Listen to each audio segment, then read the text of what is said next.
Good evening students. इससे पहले वाला जो वीडियो था उसमें मैंने आपको रेस्ट्रिक्शन एंजाइम के बारे में बताया था और इंट्रोडक्टरी बातें हमने की थी अबाउट द बायोटेक्नोलॉजी। आज हम यहाँ पर दो जो टूल्स हैं, tools of recombinant DNA, tools of recombinant DNA. Recombinant कहने का मतलब होता है चेंज्ड, जो नेचुरल है उसमें आपने कुछ चेंज कर रखा है, so that will be called as recombinant DNA. अब इसमें मैंने आपको बताया था कि हम जो टूल्स यूज़ करते हैं जैसे कि रेस्ट्रिक्शन एंजाइम्स, आपका लिंक लाइगेज एंजाइम होता है लिंकेज के लिए, एल्कलाइन फॉस्फेटेज, वेक्टर है, होस्ट है। So these are the tools for the recombinant DNA. इनके बारे में बात करेंगे। इसमें जो रेस्ट्रिक्शन एंजाइम है, रेस्ट्रिक्शन एंजाइम है, इसके बारे में हमने इससे पहले वाला जो वीडियो है उसमें डिस्कस किया था, ठीक है। और उसमें मैंने आपको बताया था कि जो रेस्ट्रिक्शन एंजाइम होते हैं वो दो तरह के होते हैं, या तो वो एंडोन्यूक्लियस होंगे या वो एक्सोन्यूक्लियस होंगे, क्योंकि ये न्यूक्लियस ग्रुप को बिलोंग करते हैं, इसीलिए मैं ये बात कर रहा हूँ, ठीक है। और जो एंडोन्यूक्लियस होते हैं, this is the most common type of restriction enzyme which is commonly used for making the recombinant DNA, ठीक है। आज जो हम लोग बात थोड़े से इसमें इसी को रिलेटेड लेकर करेंगे, उसकी वो बात है रिकॉम्बिनेंट और restriction modification system. Restriction modification system. अब आपको ये समझना है कि जो रेस्ट्रिक्शन मॉडिफिकेशन सिस्टम है ये है क्या और इसे किसने फाइंड आउट किया। दो साइंटिस्ट थे, Linn and Arber. Linn and Arber were the two scientist who first of all told about the restriction modification system in 1963, ठीक है। इन्होंने क्या चीज़ ऑब्जर्व किया और दुनिया को बताया, ये समझिए। इन्होंने देखा कि जो ई क्वेली बैक्टीरिया होता है, आपको मालूम है कि एक वायरस होता है जिसका नाम है बैक्टीरियोफाजेस, जिसे हम क्या कहते हैं, बैक्टीरियोफाजेस। तो बैक्टीरियोफाजेस वो वायरसेस होते हैं जो बैक्टीरिया पर स्पेशली अटैक करने के लिए रिस्पॉन्सिबल होते हैं। जो बैक्टीरियोफाजेस होते हैं वो स्पेशली रिस्पॉन्सिबल किस चीज़ के लिए होते हैं, बैक्टीरिया के ऊपर अटैक करने के लिए। लेकिन ये देखा गया कि ई क्वेली के ऊपर जब बैक्टीरियोफाजेस का अटैक किया गया तो these E coli bacterias able to protect themselves from bacteriophages. They able to protect themselves from bacteriophages, and this was because they have got a defense mechanism. ये ऐसा क्यों कर पाए, क्योंकि इनके पास एक डिफेंस मैकेनिज्म था और इसी डिफेंस मैकेनिज्म के कारण इन्होंने अपने आप को बैक्टीरियोफाजेस से बचा पाए। और इसी डिफेंस मैकेनिज्म को हम कहते हैं रेस्ट्रिक्शन मॉडिफिकेशन सिस्टम। इसी को क्या कहते हैं, रेस्ट्रिक्शन मॉडिफिकेशन सिस्टम।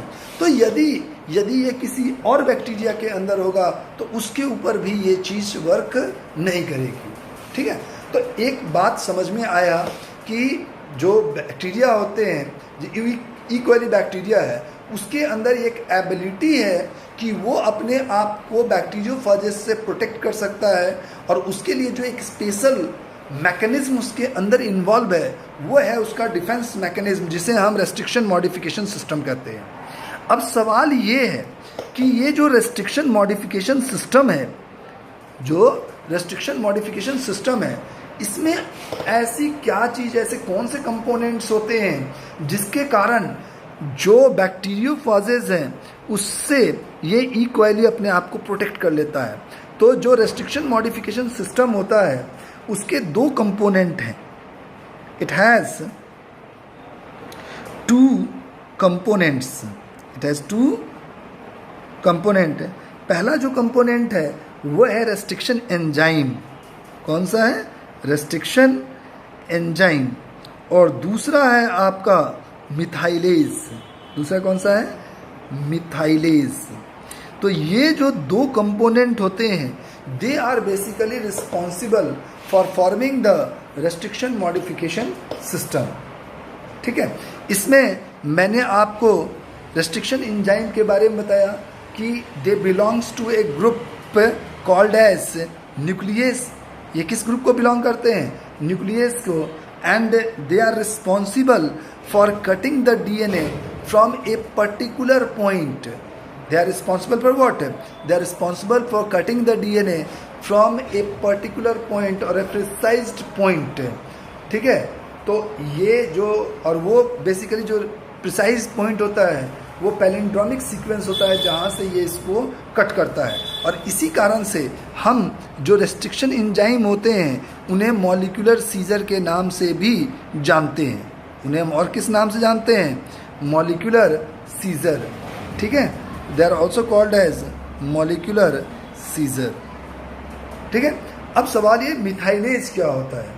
देखो, ये मिथाइलेज एक एंजाइम, एज जिसके लास्ट में लग गया, बार बार मैंने आपको यही बात बताया, कहीं पे भी याद रखना, जिसके लास्ट में एज लग गया वो एक एंजाइम है। तो मिथाइलेज, तो ये एक एंजाइम है जो क्या करता है? It add methyl group, it add, नाम से ही क्लियर होगा आपको, it add methyl group to palindromic sequences. Palindromic sequences मैंने आपको पहले भी समझा रखा है। पैलिंड्रोमिक सीक्वेंसेस क्या होते हैं? That should be having more than 5 nitrogenous bases and when you are studying them from left to right और right to left it should be same. जब आप लेफ्ट से राइट की तरफ पढ़ रहे हो या राइट से लेफ्ट की तरफ पढ़ रहे हो, यदि उनके सीक्वेंसेस सेम हैं और एक ही जैसा पढ़ा जा रहा है तो उसे हम पैलिंड्रोमिक सीक्वेंसेस कहेंगे। तो हम बात कर रहे थे बेसिकली मिथाइलेज के। तो मिथाइलेज एक ऐसा एंजाइम है जो मिथाइल ग्रुप को ऐड करता है palindromic sequences of bacterial DNA, of bacterial DNA. और इससे होता क्या है? इससे होता क्या है? जो आपके बैक्टीरियल जीनोम होता है, ठीक है, या जो रेस्ट्रिक्शन एंजाइम्स होती हैं जिसका काम होता है डीएनए को कट करना, they will not able to harm the genome। तो इसके बैक्टीरियल डीएनए के ऊपर मिथाइल ग्रुप अटैच हो गया and due to this restriction enzyme do not able to harm the bacterial genome. तो बैक्टीरियल जीनोम को वो नुकसान नहीं पहुंचा पाएंगे। तो जब नुकसान नहीं पहुंचेगा तो जैसा वो है वैसा ही रह जाएगा, उस पर उस बैक्टीरिया का कोई फ़र्क नहीं पड़ेगा। तो ये जो आपका रेस्ट्रिक्शन मॉडिफिकेशन सिस्टम था ये बहुत ही इम्पॉर्टेंट वर्क किया। ठीक है, अब सवाल ये है, एक तो हमने रेस्ट्रिक्शन एंजाइम के बारे में पढ़ लिया, दूसरा मिथाइलेज के बारे में पढ़ लिया। रेस्ट्रिक्शन एंजाइम जो होते हैं उनकी नेमिंग कैसे करते हैं उसके बारे में आज आपको देखना है। तो नेक्स्ट जो हम बात करेंगे that is naming of restriction enzyme.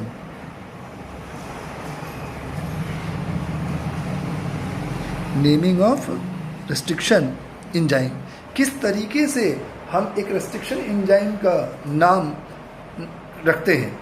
जैसे आपने सुना होगा बहाम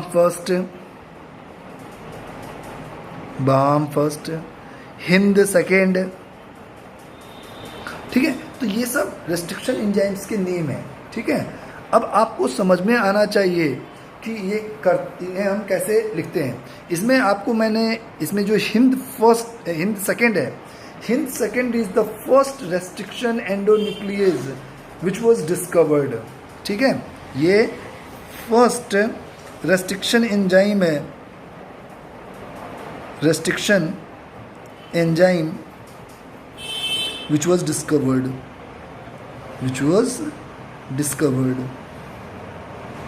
तो ये पहला रेस्ट्रिक्शन एंजाइम है जिसको डिस्कवर किया गया। ठीक है, तो रेस्ट्रिक्शन एंजाइम क्या होता ये तो हमने यहाँ देख लिया था, इससे पहले वाले वीडियो में भी हमने इस चीज़ को देखा था। तो हम लोग बात कर रहे थे इस नेमिंग की। अब देखिए इसमें नेमिंग का क्या तरीका है पहले समझिए। जब हम किसी रेस्ट्रिक्शन एंजाइम की नेमिंग करते हैं तो जो फर्स्ट लेटर होता है जो रेस्ट्रिक्शन एंजाइम का that is from the bacterial genome,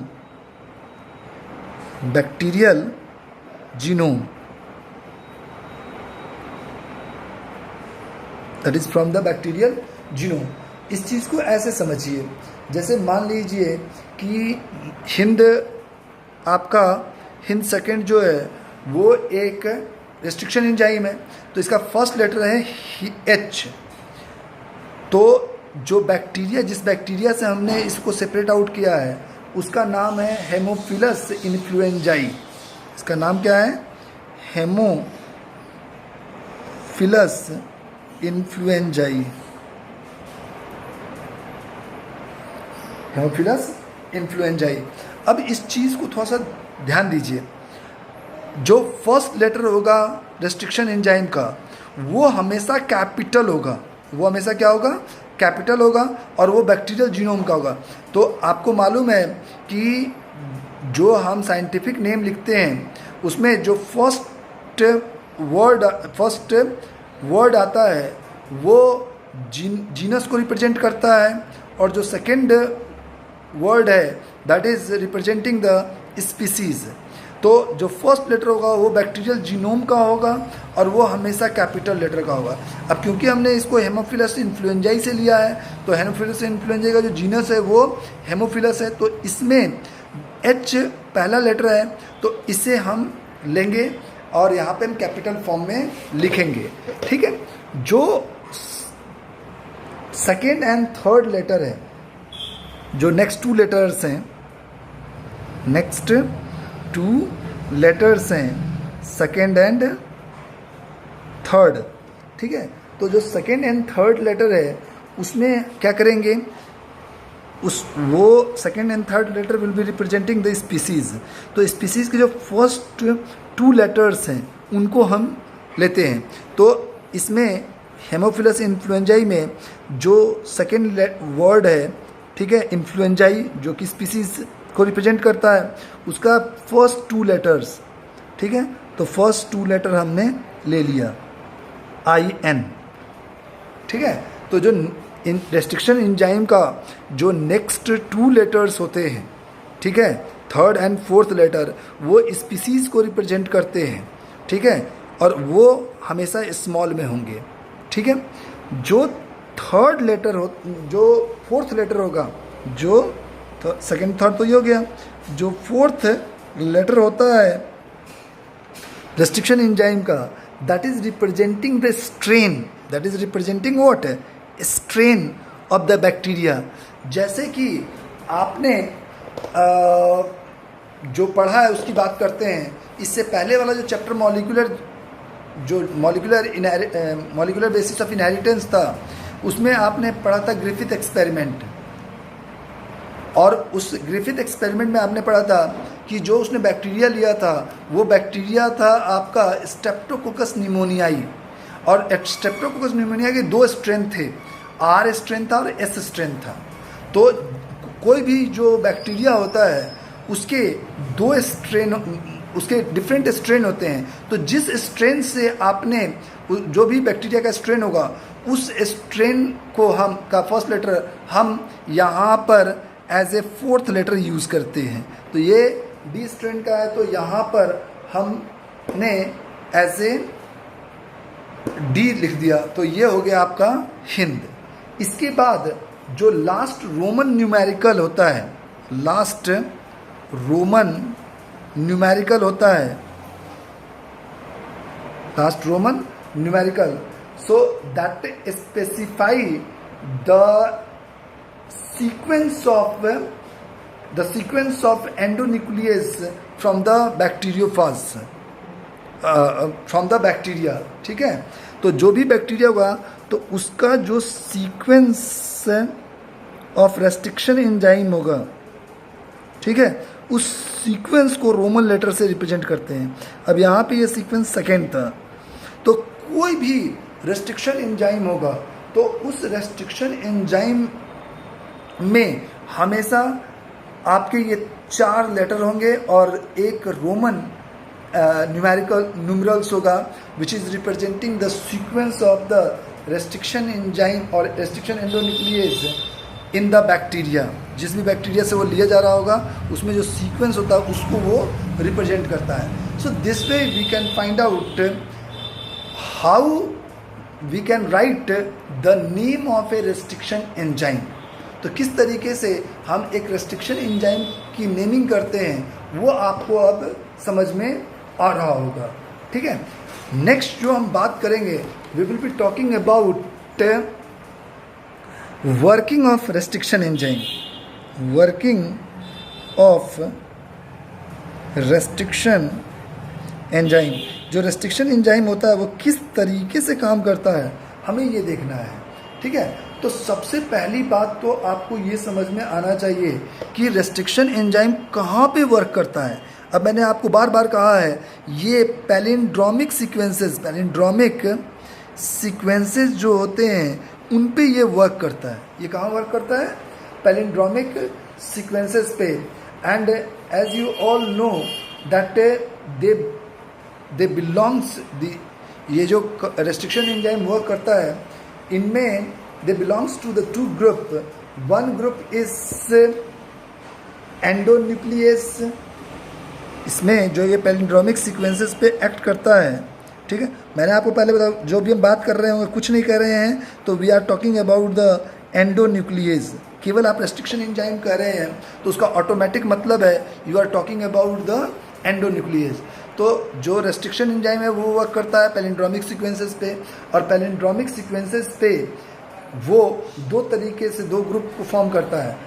one group जो एंडोन्यूक्लियस रेस्ट्रिक्शन एंजाइम का होता है वो इस तरीके से कट करता है कि 2 अनइक्वल एंड्स फॉर्म होते हैं, अनइक्वल एंड्स फॉर्म करते हैं. ठीक है, और उसमें एक शॉर्ट, 2 अनइक्वल है तो एक शॉर्ट सिंगल स्ट्रैंड होगा, शॉर्ट सिंगल स्ट्रैंड ऑफ, और एंड कर लो, शॉर्ट सिंगल स्ट्रैंड एंड, और दूसरा क्योंकि एक शॉर्ट है तो दूसरा लॉन्ग होगा. ठीक है, तो इस तरीके से कट करता है. जैसे मान लीजिए ये आपका डीएनए सीक्वेंस है. ठीक है, ये नाइट्रोजनस बेसिस आपस में अटैच हैं तो ये एक यहाँ से कटा और दूसरे यहाँ से, तो ये वाला जो सीक्वेंस है वो ये रहा और जो दूसरा टूट के निकल के अलग आया वो ये है. तो एक शॉर्ट और एक लॉन्ग रह जाता है तो अनइक्वल एंड्स फॉर्म करते हैं. ठीक है, और जो अनइक्वल एंड्स फॉर्म होते हैं they are sticky in nature, they are sticky in nature. तो इससे क्या होता है जो दूसरा स्ट्रैंड कट हुआ है वो आराम से इससे जुड़ सकता है. कॉमनली जो रेस्ट्रिक्शन एंडोन्यूक्लियस होते हैं वो जो कट करते हैं डीएनए को तो उसमें अनइक्वल एंड्स को फॉर्म करते हैं. वो क्या करते हैं? अनइक्वल एंड्स को फॉर्म करते हैं जो कि स्टिकी नेचर का होता है और उसमें कोहेसिव फोर्स के कारण और एडेसिव फोर्स जो उसके जो नाइट्रोजनस बेसिस से ओपन रहते हैं. ठीक है, तो वो कोहेसिव फोर्स के कारण उन्हें आपस में अटैच कर लेते हैं और वो आपस में ईजिली जुड़ जाते हैं. ठीक है, तो कॉमनली ये होता है. जो दूसरा ग्रुप है, सेकेंड ग्रुप जो है group of endonuclease restriction enzyme, उसमें क्या होता है, दे फॉर्म ब्लंट एंड्स। ये क्या फॉर्म करते हैं, ब्लंट एंड्स। तो ब्लंट एंड किसे कहते हैं, ब्लंट एंड। जैसे मान लीजिए ये डीएनए है, तो डीएनए में जब ये कट करेंगे तो इक्वल एंड्स को यहाँ से ये पूरा कट कर दिया,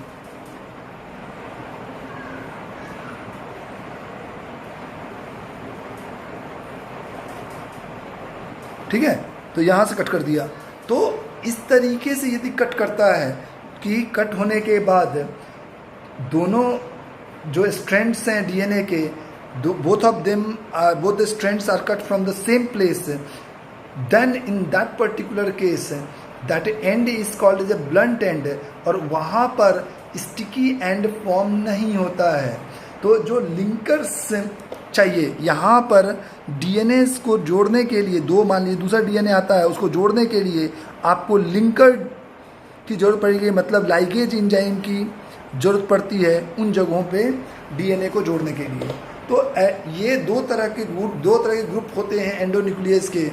जब वो कट करते हैं, या तो वो अनइक्वल एंड्स में कट करेंगे या इक्वल एंड्स में। यदि अनइक्वल एंड्स में कट करेंगे तो वो स्टिकी एंड्स फॉर्म करता है, and this is most common type, and very easily the two DNS combine with each other. क्योंकि कॉमनली हमें जब एक डीएनए को दूसरे डीएनए से जोड़ना होता है तो हम सेम रेस्ट्रिक्शन एंजाइम दोनों पे अप्लाई करते हैं, ताकि जो एंड्स प्रोड्यूस हों वो एक जैसे हों और उनको जोड़ना आसान हो जाए, ठीक है।